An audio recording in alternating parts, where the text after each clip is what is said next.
for everybody for FMC. This is gone non-profit. I'm sure there's nobody at FMC watching, so do whatever the hell you want. Ouch. Okay, we are ready.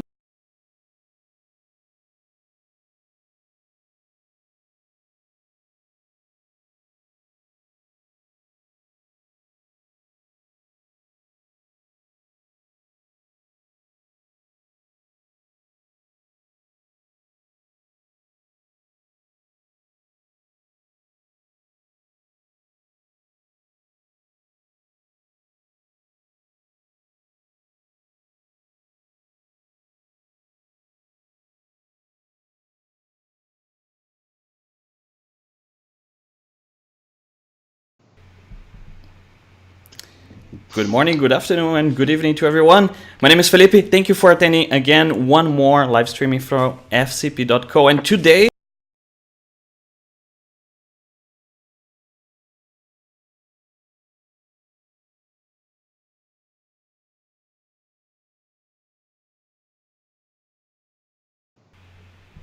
yeah, and I'm back. I'm sorry about that. But again, welcome to this live stream for FCP.co. And today you guys have a chance to win a free ticket to the Final Cut Creative Summit. And of course, for you to be able to win that ticket, you need to comment the following phrase: I'd like to go to the FCPX Creative Summit. So make sure that you comment that on the live chat, and one person will be chosen randomly. And today we have a lot of things to talk about. Of course, Catalina is out, the pro apps were updated, and we have 4 super heavyweight, super fat people to talk about Creative Summit and everything about. So we have Kris Fenwick. Hey Kris, how are you? I'm doing wonderful. Thanks for having me.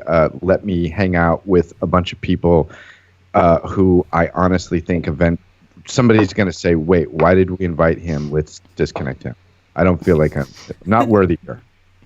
Awesome. Jeff, the guy, the one person that makes that Creative Summit happen. How are you, man? I'm great. I'm sure we'll get to it. I'm sad I won't be there this year.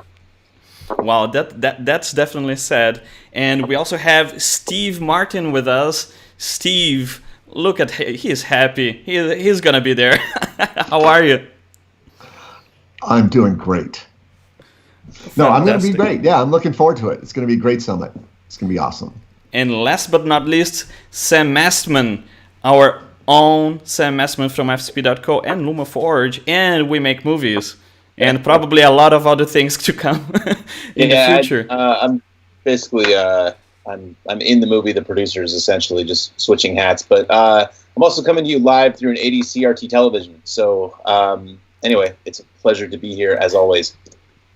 Great. So one thing that I want to make sure here that you guys know, do make that comment about that you like to go to the FCPX Creative Summit to have a chance to win that ticket. It's a ticket that's worth $925, so you guys don't want to miss that opportunity.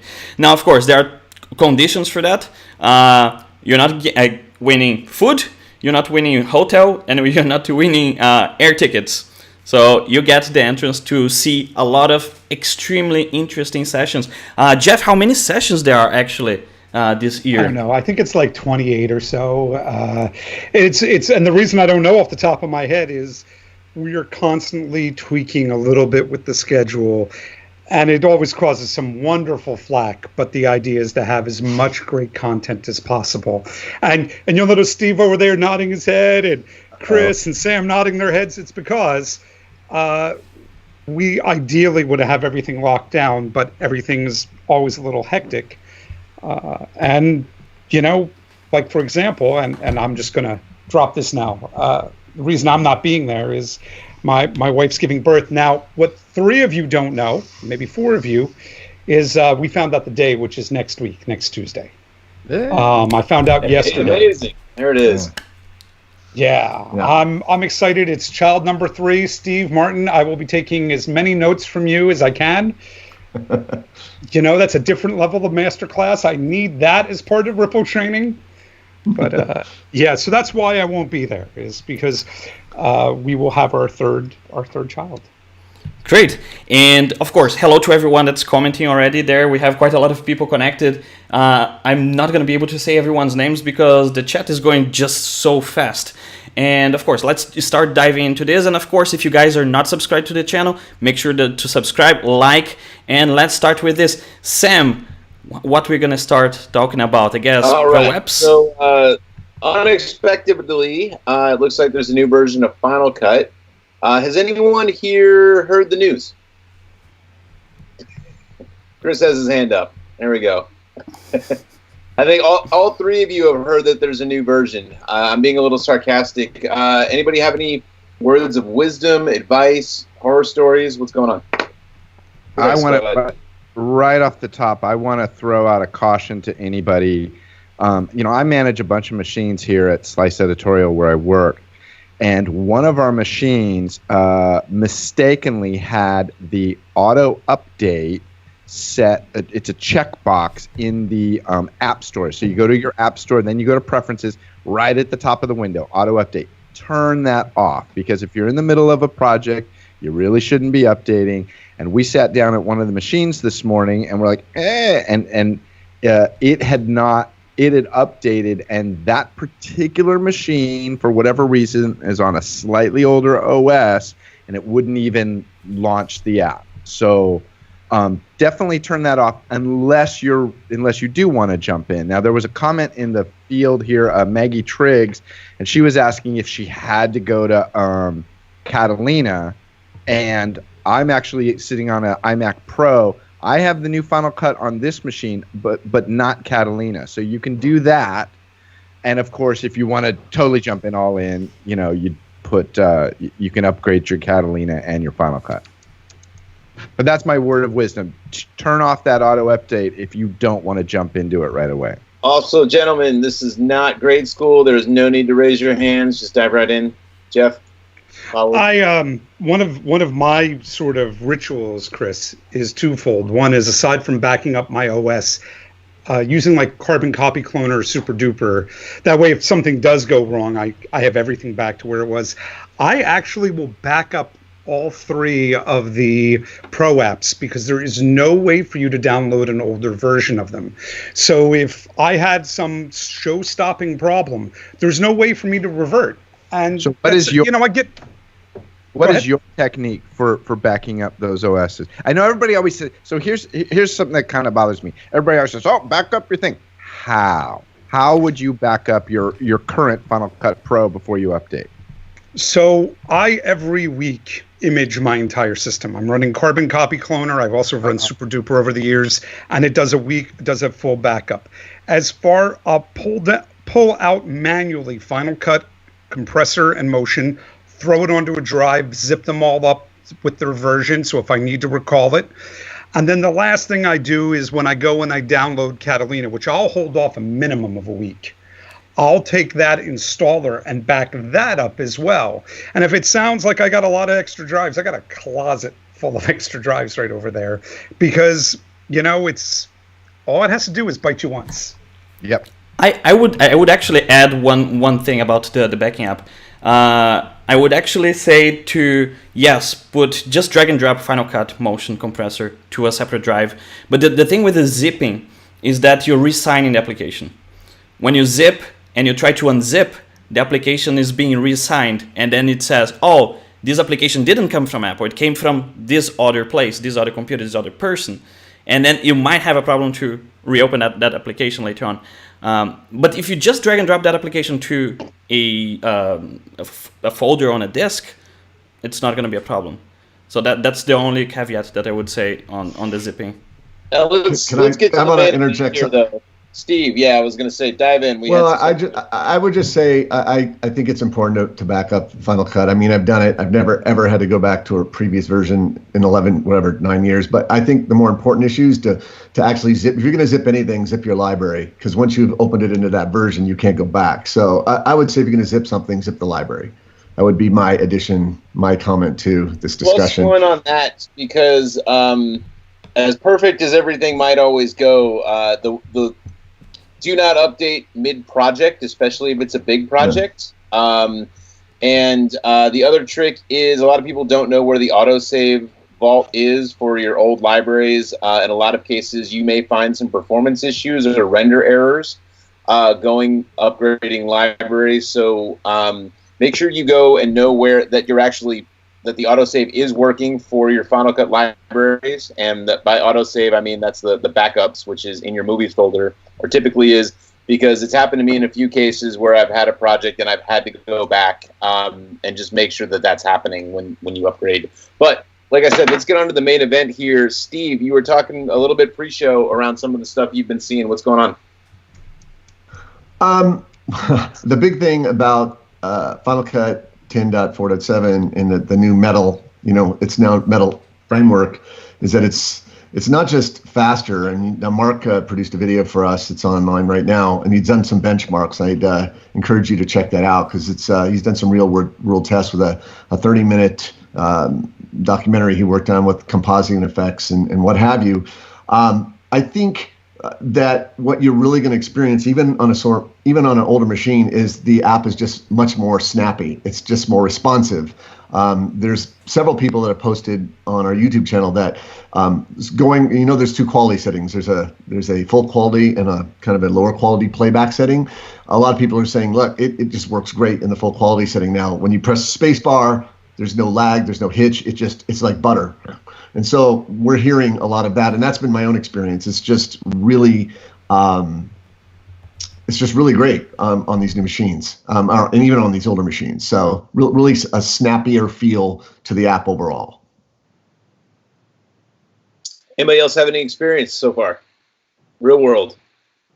I will tell you this, that as of 10:12 a.m. California time, I have already delivered a project cut in the new version this morning. Boom. And did you feel it was it snappier? It was super snappy. Now, who's been working from the new Mac Pro? Hands down. You almost got us, Sam. Almost got us. So quiet in here. Wow, look at that. Moving on. Let's talk Creative Summit. I think basically we can all agree across the board. This app has been optimized for the latest version of the OS, and also for performance improvements, and probably for some new hardware that's probably coming. But let's talk a little bit more around the main event, which is the Creative Summit. I'm curious what you guys are excited about. I know why I love to go, but I'm Jeff, tell us a little bit about what's the current state of events. Current state of events. I have news as of today. I have brand new news that you guys don't know about. So we've added a keynote. So basically, 6 years ago, I sat with Sam in a cafe and said, "Do you think this makes sense?" And Sam and I went back and forth, and I sold him on the idea we ought to do this not in LA, but in Cupertino, because at very worst, we get to go see Apple. So for those of you tuning in who've never been behind the doors at Apple, this is the first year that we get to go at the new super cool spaceship. The event itself, 3 days. We're going inside the spaceship? We're going inside the spaceship. We're going inside the spaceship. We got to look at it last year. This year, we're going inside the spaceship. Will we be taking off or just going inside? Chris, I think every time that we walk through Apple's doors, we take off just a little.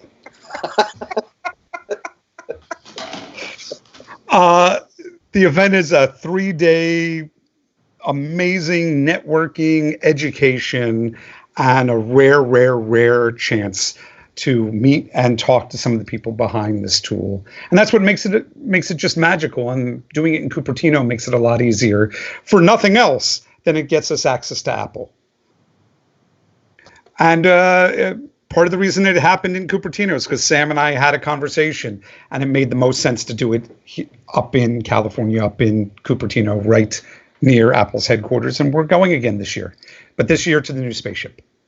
Now, I'd say one of the coolest things from last year was the team opened up the doors, and there was a session where they let us there was a back and forth, which I've never actually seen before in a public setting. And everyone was very cool to not share what went on there.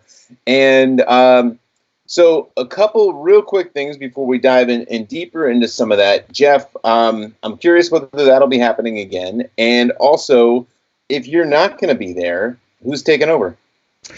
So let's do the Apple one first. No, let's do the other one first.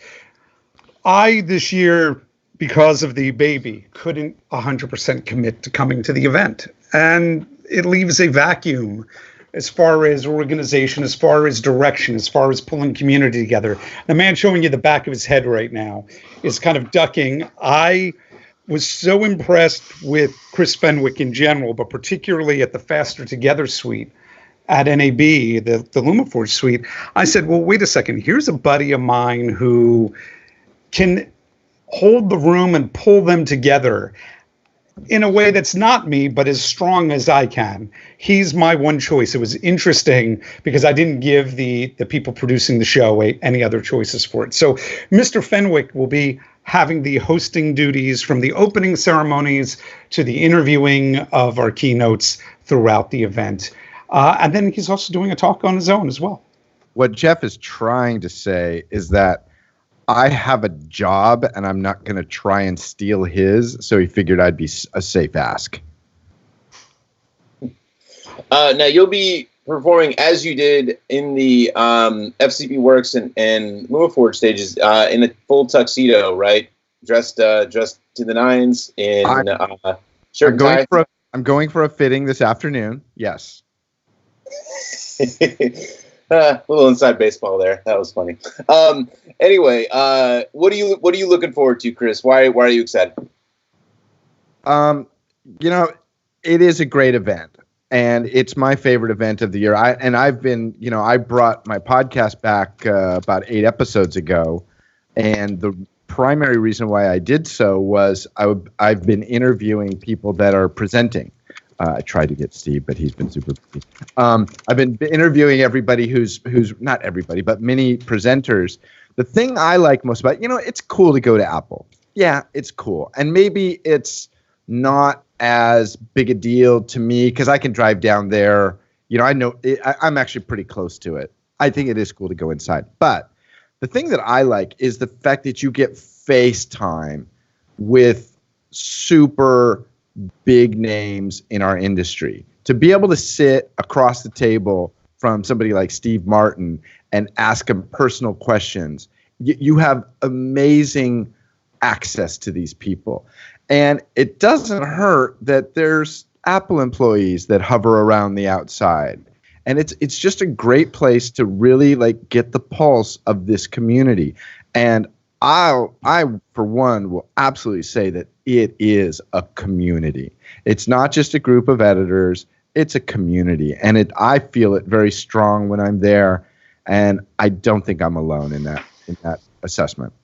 Well, it's one of the things that I set out when we first went to do this, Kris, was to not have it just be show up and go home. One of the neat ones we're doing this year is we're repeating because it worked really well last year. We did a social hour and trivia contest, and we're going to do it on that first night. Well, I like it later in the event, but the first night's where it's going to work out. And it's just a unique chance you've spent some time learning. You actually bond with people, and these things last longer, whether it's the Facebook group or just the introduction. Yeah, there's amazing education. I learned from sitting in a Steve Martin class. I learned from, having Lee Herbert, talk about 8K workflows. But personally, the people is what separates the event. It's meet space that makes that difference. And it doesn't hurt that Apple's there. Sam, you asked, I might as well say it. Apple has definitely requested Saturday an hour. And what they did last year was they took some Q&A in advance. And so they still did the very Apple, we're going to control the message, but they picked things that they wanted to respond to. And then it doesn't hurt that they're sitting back attending the sessions, as well as, obviously the time at Apple, because they get to really hear from us about things we think that are missing or things that we are leaning that we need the tool to do. You're muted, Felipe. Yeah, I think Felipe, Of course, at the moment. I'm so quiet here watching you guys, and then when it's my time to talk, it's on mute, of course. Jeff, you said that there will be a keynote speaker, but you didn't say who it will be. Well, we have two keynotes, and that's the one that's new to everybody.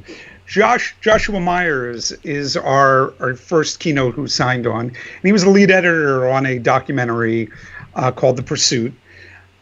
It was been edited in Final Cut 10 over 3 years, and it was featured in Dallas and Cleveland film festivals. It currently can be streamed on Netflix. I happen to know about it a little bit in advance, partially because I've known Josh, well, since film school. There's my Penn State shirt. Josh and I, it was really funny. Apple, when we had these initial discussions, they said, well, here's a couple suggestions for a keynote. And I said, wait a second, I went to film school with this guy. So, yeah, Joshua Myers is going to be there. And then here's the interesting piece of side news, and I'm going to watch everybody's face when I let you guys know. Do you guys know Stephen Moyer? Oh, wow. Yep. Stephen Moyer is the assistant editor of a film right now that's about to come out called The Banker. And it's with, I don't know if you've ever heard of this actor, Samuel, I think it's L. Jackson is the actor. It's being cut in Final Cut 10, and he's the assistant editor on the film. And we're going to have him come and talk to us about workflow and what they did at that Hollywood level. So it should be amazing to have both those keynotes present.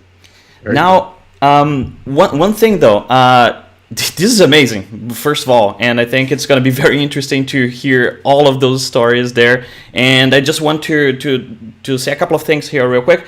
Thank you, everyone that's commenting. There are so many comments coming in. And just saying a quick hello here to Shaheen, to Ben, Luca, Tangier, Dave, Gabriel, Nathan. There are so many of you guys commenting there, and thank you for participating. Also, one thing that's actually kind of interesting here about this panel today is that everyone is involved with the Final Cut Pro Creative Summit one way or another. You have Jeff, the organizer. You have Chris. What are you doing, Jeff? Chris was complaining that this little thread was driving him crazy. Oh. He's got a little OCD, and I want him focused, so I took out scissors and cut it off. All right. So thank God he didn't ask me to shave. Thank God he didn't ask me to shave. And Steve's going to be speaking, Sam's going to be speaking, and I will be speaking as well. So let's start talking a little bit about what we're going to be hearing from those people. And I would like to really hear from Steve. Steve, you're being mentioned here as when you walk into a room, it's like when the Beatles are walking into a room and then everyone goes crazy. So let's hear from Steve a little bit. What you're gonna be presenting? Here we go. Maybe like that guy from that movie Yesterday, right? Kind of fake Beatles. I love that movie, by the way. So I'm doing actually 4 things this year. One of my favorite things, I'll just say at the top, is the Final Cut Pro Tip Show. And that's something that we do. I think it's one of the nights. I think Jeff has it scheduled for, I think, Friday night. And we just get in a room and we just try to outdo each other with tips. And it's just so much fun. And people just jump up there on the mic and we do all kinds of, demos. And it's a blast. So that's something I always look forward to. And I'll be the main host of that. And then I'm doing a couple classes, one on using 360 cameras in a standard production. 360 cameras have become really popular, but not for what you think they would be popular for. And I'll have definitely some opinions about the nature and state of VR in our industry right now. And I'm really prepping a lot for that because I love 360 cameras, but in terms of the VR thing, you're just gonna have to come and hear what I have to say because I'm very opinionated about that subject. Then I'm doing a class on working really much faster in Final Cut Pro 10. It's all about efficiency, and I'm doing one more. Oh yeah, I did a multicam shoot over the summer, and it was grueling, and I learned a ton of stuff. And I'm going to just take that experience and bring it into my class and say what I learned, what I do differently, and how I posted it in Final Cut Pro using the IXML workflow, which is I can't even imagine people doing this kind of work without an IXML recorder to get all those roles to come in properly tagged. It's just a huge benefit to that type of workflow, and I'm going to be sharing a lot about that in my multicam class. So that's what I'll be doing. What about you, Sam? So I have been pretty much lapped by all of these gentlemen on the Final Cut side at this stage of the game, and that's fine, because where I'm spending most of my time is with iPhones. So pretty much I'm going in and trying to teach as many kids as possible how to get fast at storytelling. And what is basically, it's been kind of amazing. We've been going to Jefferson City and Chicago, and we're about to go to New Mexico and some Native American reservations just ahead of the summit. And there has been a ton of, we're having kids make movies over the course of 2 days, and there has been some hacks in terms of education around some of this that we've sort of run into. And basically what I'm going to be talking about is how to apply and sort of the ramifications of what I think is the biggest thing to happen in filmmaking in a long time, which is the iPhone, and especially the iPhone 11 Pro and some of what's going on with Filmic Pro, and how that plays into not just students in education, but also corporate organizations. And it's hugely impactful what happens when everyone at a company, for instance, wakes up and realizes that everyone that works there is a videographer for them, and how some of this plays out into social media and some of the other aspects. I'm focusing a lot more on the platform of the iPhone and how that plays into Final Cut and professional editing. That's what I'm going to be focusing on. Great. Well, and I will be, I'm going to say just very quickly, I'm going to be just talking about how anyone can collaborate with anyone else anywhere in the world, basically. We've gotten to a point that things are getting easier. And then, of course, eventually with more help from our friends at Cupertino, things get even easier. So that's more or less what I'm going to be talking about. Be amazed how hard people still make things. Yeah, I mean, and I think this Creative Summit will be absolutely fantastic, not only because we're going to be visiting the campus, we're going to have a lot of great presenters, but the main thing that everyone keeps on saying, you're going to be talking to people, you're going to be meeting people, you're going to meet Steve Martin, and you're going to be able to get an autograph from him. And you're going to talk to Kris Fenwick from the Final Cut Grill. Now, I just want to remind everyone that's watching that we have a giveaway today of 1 free entrance for the Creative Summit. You just need to make sure that you're going to write there, I'd like to go to the Final Cut Creative Summit. And we're going to pick up that at random. And one other thing that I would like to ask here about the Creative Summit. Jeff, can you tell us just real quick, dates are settled that are 7 to 10th? No. 7th to the 9th. 7th to 9th. So things start officially on the 7th at about noon, and then they run through Saturday to about 5:45 in the afternoon. Actually, our tip show is the very last thing at the event, meaning all of the presenters will have to dig deep for stuff that wasn't done during the event itself. And that's kind of cool, because that means Saturday night you're in Cupertino with a bunch of people who, well, are kind of the same community. We all work and cut the same sort of way. We use the same sort of tools. And as opposed to trying to have to even justify or even have to deal with those battles of what tool you're using, it's like you're in a room with people who have the same heart you do as a storyteller. It's that part of it's amazing. So we finish on Saturday night at about 6 o'clock at night, and then you can go out and get into all the trouble you want in Cupertino. All right, and who are other presenters that we're going to be able to see there at the summit?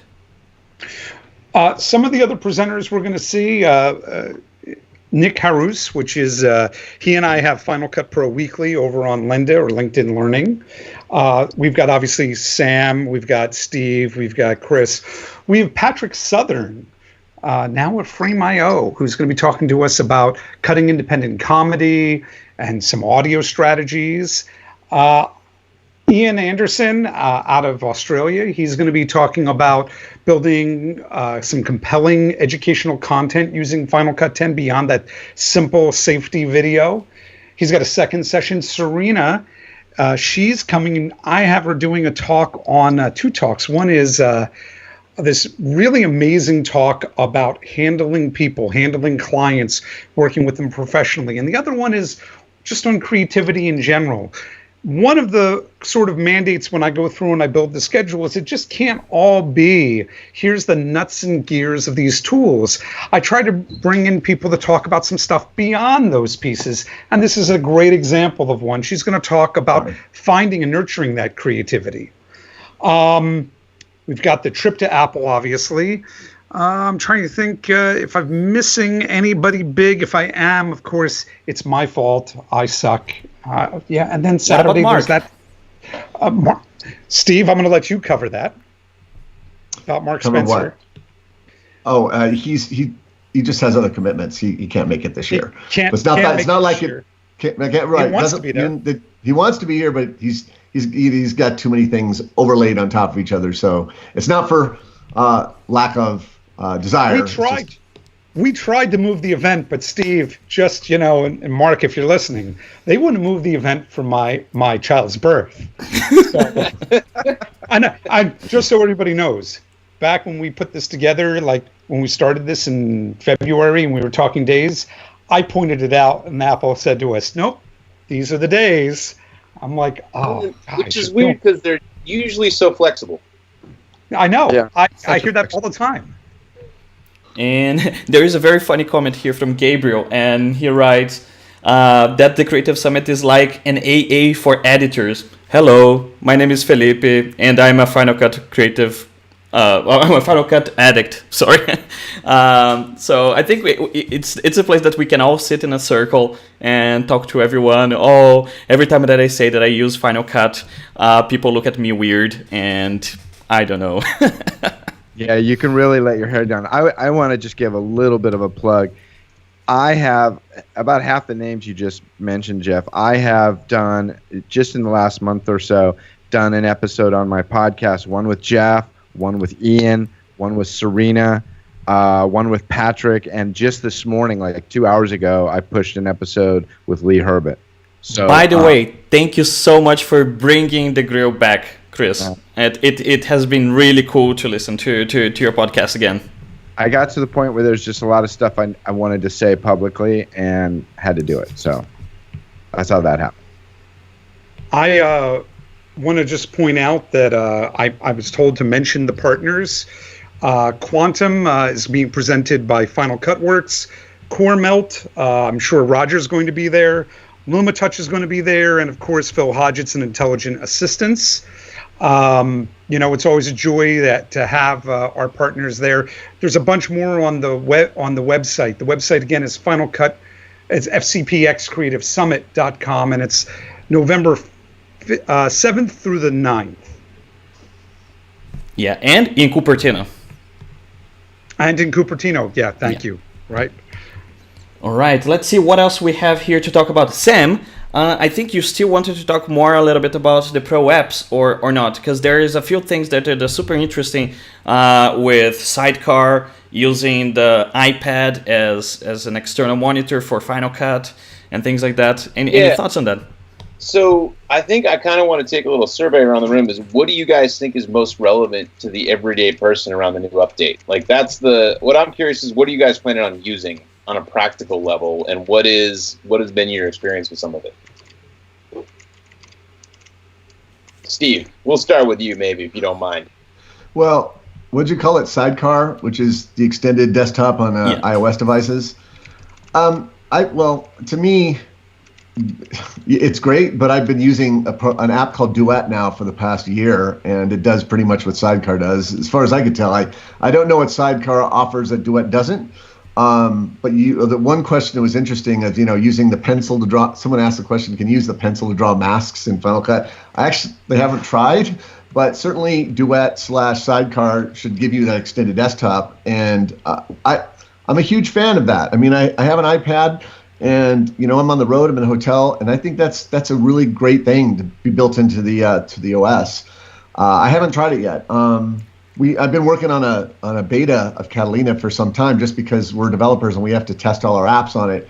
But I haven't really sat down and really pushed the OS and say like what's really useful in here. I mean, the thing that I want to test, and I don't know if when that's gonna happen. I really want to look at the whole HDR workflow with the Pro Display and the good. Built-in. That's what I'm really interested in. The OS is just, to me, I'm sorry, I'll just say it. OSs don't excite me. I don't really care. They just need to work. They need to be stable, and that's it for me. I don't think about it. I don't want to think about it. But because of this OS being specific to like with the Metal and the Final Cut Pro 10 and the ability to these OSs moving more into this HDR space, that's really what I'm interested in, and I want to test that, and I really do want to get my hands on a Mac Pro and one of those Pro displays, because that's next for me. That's what I want to do, and I just haven't done it yet. Yeah, the interesting thing is that what comes as a very nice part of the support that comes with Catalina is that Catalina is now HDR aware, so it knows when a video is HDR. So before it didn't know, so you would open an HDR video, for example, on QuickTime, and it would just look kind of gray, like log footage, for example. Right. And now the OS itself can tone map the video, and there is a very interesting paper on that from WWDC, in case anyone is interested in reading. But basically what you're able to do right now, I think I completely agree with you, Steve. It's super interesting. Is like, for example, you can get HDR footage, and on your viewer, even if you're not on an HDR screen, Final Cut is tone mapping that, and at least giving you an idea of knowing at least if it's overblown, if it looks okay. Not necessarily for color grading, but once you get that nice monitor, that will be very cool. See, and I agree. I mean, one thing here is like, a lot of people are complaining like, oh, this is an incremental update. Where are all the features? But I think Apple's really being forward thinking about this HDR stuff and building this stuff into the OS and Final Cut. Yeah, it took some time, but I don't see anybody else doing this. I mean, there's HDR support in other apps, but the fact that it's at the OS level and Final Cut just works with the OS like this, I'm super excited about that. I don't see why people wouldn't be using Final Cut to cut HDR stuff. It's just the perfect solution with a $5,000 monitor. Your nearest HDR monitor, a Flanders Scientific monitor is going to cost you whatever, 20 grand. 13. I just don't see, 13 or whatever. I mean, that's still a lot of money. I think people need to wake up and see that Apple's offering us a great solution for editing in HDR. I think it's fantastic. What about support for Avid codecs that, if I'm not mistaken, is coming, or it already came with the Pro Video Apps update? It came with the latest update, which means that QuickTime files that are with the DNX codecs are applicable and usable, which is important from a compatibility, from a capture point of view, because there are certain recorders that do record into things other than ProRes. I'll give you my tip that I learned this morning, gentlemen, because this one might be useful to somebody. Open up Activity Monitor on your non-Catalina Macintosh, and you can hit a button at the top that sorts your running applications by 32 and 64-bit. And if you see anything 32-bit there, you better know it's not going to work when you jump up into Catalina. That's a great tip, Jeff. That's great. Well, I'm not going to be at the event, Steve. I got to throw one in, right, my friend? That's a good tip. Wow. Right. That's a really good one. But it's painful because, look, it's amazing. Apple gives us these tools and gives them to us at this zero cost. The thing that we got to keep in mind is that if you have older tools, if you're using that old version of, like, for example, Photoshop, there's a chance it's not going to work. So before you would go and update, and of course you'd back up everything, I would tell everybody out there to launch those applications they use, even if it's just once a month, and make sure that it's not a 32-bit app. And if there is, look for an update. I got an email this morning. One of my favorite utility apps is called Hazel. Are you guys familiar with it? Yeah, I can't remember what it's. you can build a series of rules about folders and what they do in the Finder. You can say, every time something hits my download folder, I'd like it, if it's got a MP3 extension, automatically move it over into music. I'd like you to, everything older than 30 days that sits on my desktop, move it out into another folder. It's a great little utility, but the developer said, hey, hold off if you rely on my tool every day, because it's not updated yet for Catalina. Now, one quick correction that's coming from the editor here, Mr. Peter Wiggins. The update for the Avid Codecs is not yet out. It's going to be out later in the year. And that being the case, my expectation, total speculation from my part, is that we would see Blackmagic RAW also being supported on Final Cut Pro 10. So I don't know anything about it, but it makes a lot of sense.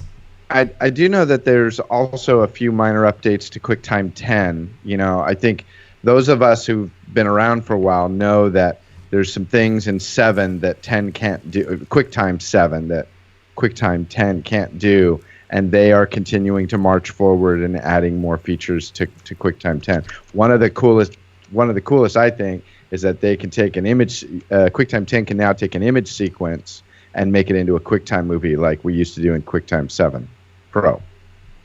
That's cool. That's kind of nice. Yeah. I see, Steve, you have something else there too. Well, it's interesting because it's so funny how often that one feature is mentioned above everything else. Blackmagic RAW support in Final Cut Pro 10. It's interesting that just everybody assumes that it's Apple that's, you know, the holdup, and that's not at all. That's the wrong assumption. It's not. No. You know, Apple. You know, go ahead. No, yeah. On the other hand, Apple, every time that they add support for a codec, which is not necessarily that they are writing, but they do the QA, and only after they do the QA that they're gonna say, okay, here it is, the Pro Video Apps update, and now you have access to that.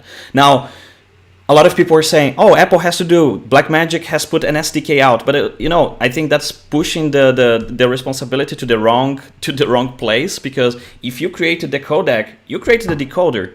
And not only that, that's exactly what Blackmagic did. Just this year, they released the codec, the decoder for Premiere, for Avid, and that's why I'm saying that my expectation is that we're going to end up seeing by the end of the year or something like that, the support coming to Final Cut Pro 10. And for sure, Blackmagic and Apple are working together on that, making sure that whenever it comes, that you have the controls for metadata that you're expecting from the codec inside Inspector, and that the playback performance is going to be what you're expecting and things like that. I think that's the part of the QA that's important, and that probably is happening. But again, I don't know anything about it. I think it was a pretty good assessment.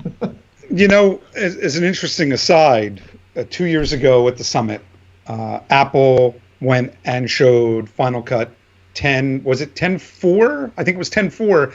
A good 60, 70 days before they released the tool, along with some of the first chances people had to touch an iMac Pro. I don't feel last year they did something as big software-wise, but last year they came and talked to us as a crowd. I'm really excited. You should know Apple tells us nothing about what they're willing to do, but we're sitting here on the edge of the Mac Pro. We're sitting here on the edge of a whole bunch of possible items from Apple. I saw the first thing when I saw the release was 10.4. Was it 10.4.6? It's not 10.5.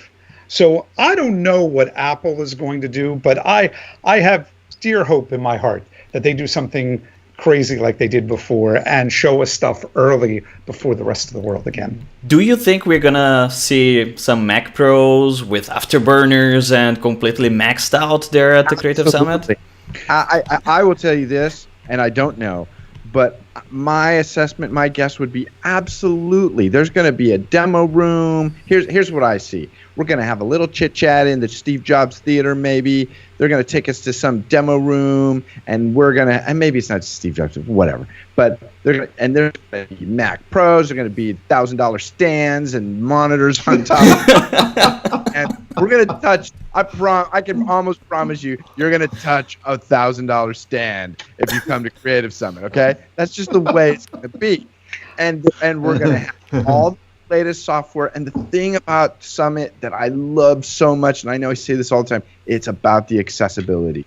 We're gonna see things before anybody else, and history has shown it. I mean, you can even go back to, I think it was the first year, Jeff, when Randy Ubelos came and talked to us. Like, it was right after he had retired. Like, that was one of the coolest things ever. And that stuff happens at Creative Summit. It doesn't happen anywhere else. It is admirable. It is very unusual, the amount of access Apple has at this event for us. They grant us, and that's part of what makes the event a joy. And I'm glad that it was in Cupertino. Try not to talk too much about the things that I'm going to miss, Chris, because it's making me cry right now. It's making me cry. Jeff, I'm going to take a picture with me and two. I'll have somebody. I'm going to need a third person. Maybe Steve will help me. I'm going to have two hands on $1,000 stand, and I'm going to take a picture and I'm going to send it to you. Okay. Beautiful. See if you can run. One of you can run out of the room with one of those $1,000 stands. I don't know what I'll put it on, but I think it would be amazing. Accessibility. That's what I love about Summit. Well, here's the thing. I think, we make a little bit of fun of the hardware, but if you really look at the hardware lineup that's sort of assembled at this point, I mean, is there anything that anybody feels remotely that they can't do with a Mac at this point? Create WMV content. Wow. I have an answer for you for that. Yeah, so do I. It's Adapter. It's phenomenal and it's free. But I think the fact that we all have to think hard, and that's really the best you can do, is a WMV, is, I think, a huge shift from where we've been over the last, 5 to 7 years ago. Remember how people were irate and they were demanding that they needed a Mac Pro and this, that, and the other thing? And we've now entered, I think, what is in a lot of cases a post-Gear world, where pretty much you can get a Mac to do whatever you need it to do. There's a way to sort of world. I love that, Sam. And but quite honestly, it's what do you need? Okay, it's pretty obvious what machine you're gonna get. Go do the thing now. And I think that's exciting in a way that the Mac platform has not been this way in a long time, where in a lot of cases, quite frankly, the new Mac Pro is outside of what a typical editor would need. Whereas back when Michael Garber and I were shuffling through prior to a lot of this stuff happening, we were trying to see how far we could possibly push our existing Mac Pros to do whatever, to do 4K workflows. The new Mac Pro, you don't really need it for what the typical person does. So for me, that's exciting. And being able to walk into a room and see an entire lineup of Macs, and now it's a question of what are people making with these things versus what can't you do with your machine. That's the conversation I want us to start having. All right. There's an interesting comment here, Sam, an answer to what you're asking, what it is that they can't do that's missing. And Dave O'Neill is saying that needs proper broadcast AS11 support. And I think I've heard from a few other people in other countries support for specific closed captioning standards that are currently not supported yet on Compressor, for example. So I think there is always one or the two little things, but maybe some people are gonna say dupe detection, right? For some reason. I mean, we all probably have our own personal list of things that we would love to see the software do, and knowing the people involved, they are always weighing what can be delivered, keeping it stable. How many people will benefit? Right. So I personally, AS11, I've had to do it as a deliverable for, and it's a really kind of a cool, just how much is in that sort of specialized container. It would be painful if my whole deliverable workflow was held up as a Final Cut 10 user from having that. I would kill still to this day. I would love to have some sort of active mixer that lets me mix rolls en masse, as a audio mixer. There's a bunch of things on my list. I don't know how much of I would trade off for the stability. I think it was last year, I forget who pointed it out, that Apple released, I think it was 10.4.5 or 10.4, and they went like 90 days without doing an update. And that blew my mind, because generally everybody releases their software, 30 days later they have a bug fix version of it. For those of you who are holding off on Catalina, I'd hold out until that first bug fix comes out, because in the next 24 to 48 hours, somebody's going to have a hard problem with Catalina. Last year, I think it was, Apple released, Final Cut 10, I think it was 4, and it sat for, maybe 2 years ago, it sat for like 90 days without an update. It was very surprising. And now I already know who won that free ticket to the Final Cut Pro 10 Creative Summit. Now, before I say the name... They'll be watching to get it? Yes, they have to keep on watching, because in case they are not here now when I announce, we're going to have to draw another person. So I hope you guys are ready. Now, in case you haven't won, you still can get a discount for the Creative Summit using the coupon code FCPCO19. FCPCO19. You can go and register on FCPXCreativeSummit.com, and I hope I'm going to see a lot of you there. And let's do the drum roll for the name that's going to be drawn. And the name is Maggie Triggs. Nice. Maggie, are you there?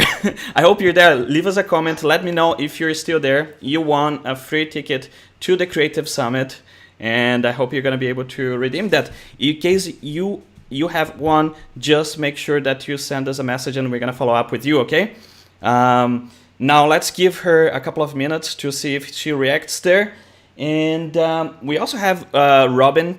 He is online, and I think he's probably coming to the Creative Summit. Actually, Robin, are you coming, and are you coming for nachos? Because I think I've heard that that's the main thing that you come for these meetings for. Maggie, she's there, and she says, "Oh my God, I am here." Okay, Maggie, you won. Congratulations, Maggie. Nice job, Maggie. It's awesome. We'll see you in Cupertino. Yeah, I also want to say, hey, Maggie had a question at the beginning of the hour about Catalina, and Maggie, did you get your question? I think I answered your question. Did we answer that well enough? So chime in. I'll answer over the chatter if we have to. All right. What about there is another thing that would be very good to have support on Mac on Final Cut would be Peter is just telling me here, and I completely agree. It would be internal LUFS, the meter, so we could normalize the audio. And I know I can see Steve's face, and he's gonna say yes, but you have the one from Logic, right? Yeah, Peter doesn't like it though. And I can tell you, he doesn't like it. So I don't talk about it anymore, because if Peter doesn't like it, then I don't talk about it. But it would be really nice to have a tool that would actually take care of the levels for you, right? That would analyze everything and say, oh, here it is, my suggestion. Let me do this thing, and it's going to normalize for you. The same thing that you have, for example, when you're bouncing on Logic, it's going to normalize the audio, for example. I think that would be very useful. Now, Sam, is anybody using the Ulean one? I tried in the beginning when it came out, all about the support on Final Cut, and I didn't get it working actually. Oh, okay. The one we like is the Klangfreud one. Klangfreud, the German one is really good. Klangfreud. Yeah, and Peter is saying that getting to -23 LUFS is a pain, and yeah. Probably. Now, Sam, any last words for us? What should we be expecting from you at the Creative Summit? Not only what you're teaching, but Look, I have an idea here of one thing that we could do in the evening when there is nothing planned. We could do a trivia night, and that's not my idea. We already have a trivia night. Okay, so tell us about the trivia night. Thursday night's trivia. Friday nights are expo, and then Saturday night's free. The event's over, and we can all go out, or you guys can go all out and go out to dinner, go out to a good bar, enjoy Cupertino. Yeah, Thursday, Friday are already accounted for you guys. Oh, excellent.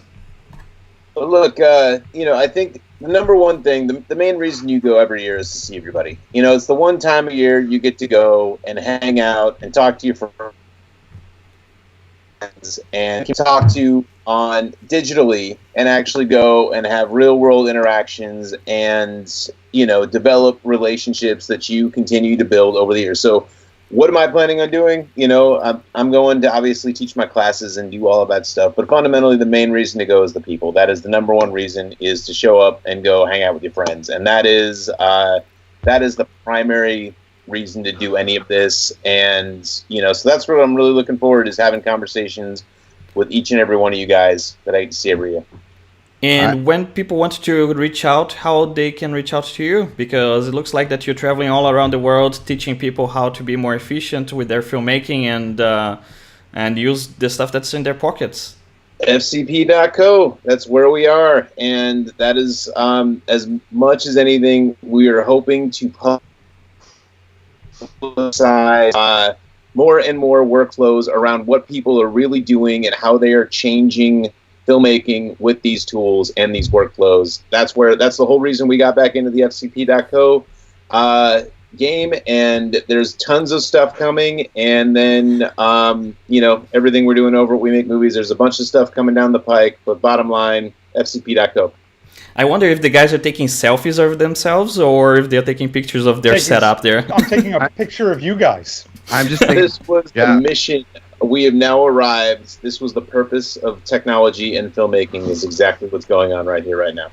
Yeah, taking pictures of the screens and selfies while being on live YouTube.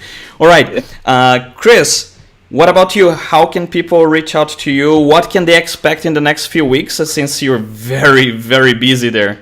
I'm still doing the podcast.